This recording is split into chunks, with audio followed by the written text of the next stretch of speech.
حضرت سلمان فارسی کا آخری وقت آیا، آپ رونے لگے، وفات کا وقت قریب ہے۔ صحابہ نے کہا کیوں رو رہے ہیں؟ آپ تو اللہ کے حبیب سے ملنے والے ہیں، اپنے ساتھیوں سے ملنے والے ہیں، نبی پاک کے حوض کوثر پر آپ کی صحابہ کرام سے ملاقات ہوگی۔ کہتے اس لیے نہیں رو رہا کہ میں دنیا چھٹ رہی ہے، میں تو اس لیے رو رہا ہوں میرے پاس بہت سارا سامان ہے، حالانکہ نبی پاک علیہ الصلوۃ والسلام نے ہم سے وعدہ لیا تھا تمہارے پاس دنیاوی سامان صرف اتنا ہو جتنا ایک مسافر کے پاس ہوتا ہے۔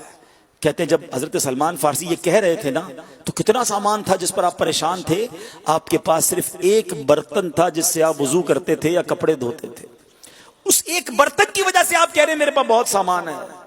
اور آج لوگوں کے پاس اتنا مال ہے کہ پتہ ہی نہیں کتنا مال ہے۔ ہمارے فریج بھرے ہیں، کبڈز بھری ہیں، پیسے جیب میں ہیں، ہزاروں روپے کی مہینے کی آمدنی ہے، کئیوں کی لاکھوں روپے کی آمدنی ہے، مگر دل ہے کہ بھرتا نہیں، اور چاہیے، بہت تھوڑا ہے، اور چاہیے۔ ہم کہتے ہیں میں پنجتن کا غلام ہوں، میں صحابہ کا غلام ہوں، میں غریب نواز کا غلام ہوں، میں داتا گنج بخش کا چاہنے والا ہوں، خالی بس چاہنے والا زبان سے۔ وہ دنیا سے بے رغبتی والے اور ہم دنیا کے پیچھے دوڑنے والے، دنیا نہ ملے تو طبیعت خراب ہو جائے۔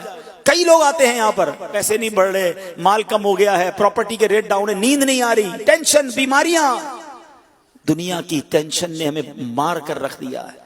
کبھی ایسی رات گزری ہماری کہ اس لیے نیند نہ آئی ہو کہ میرا ایمان سلامت رہے گا کہ نہیں، میں بخشا جاؤں گا کہ نہیں؟ کبھی ایک رات اس لیے نیند نہ آئی ہو کہ میرا قیامت کے دن ہوگا کیا، میں اللہ کی بارگاہ میں پیش کیسے ہوں گا؟ کبھی نماز قضا ہوئی تو کبھی ایسا ہوا کہ اس کے غم میں کھانا نہ کھایا ہو، اس کے غم میں دن نہ گزرے، رات نہ گزرے، آنکھوں سے آنسو جاری ہو جائیں۔ بس دنیا ہی دنیا ہے، دنیا کے پیچھے نہ دوڑنا۔ ایک بات یاد رکھ لو، جو میرے نصیب میں ہے وہ مجھ سے کوئی چھین نہیں سکتا، جو میرے نصیب میں نہیں وہ مجھے کوئی دے نہیں سکتا۔ میں کیوں دوڑ رہا ہوں اس کے پیچھے جس کی گارنٹی ہے؟ ارے رزق تو لکھا ہوا ہے، اس کے پیچھے صبح و شام پاگل ہوئے ہیں۔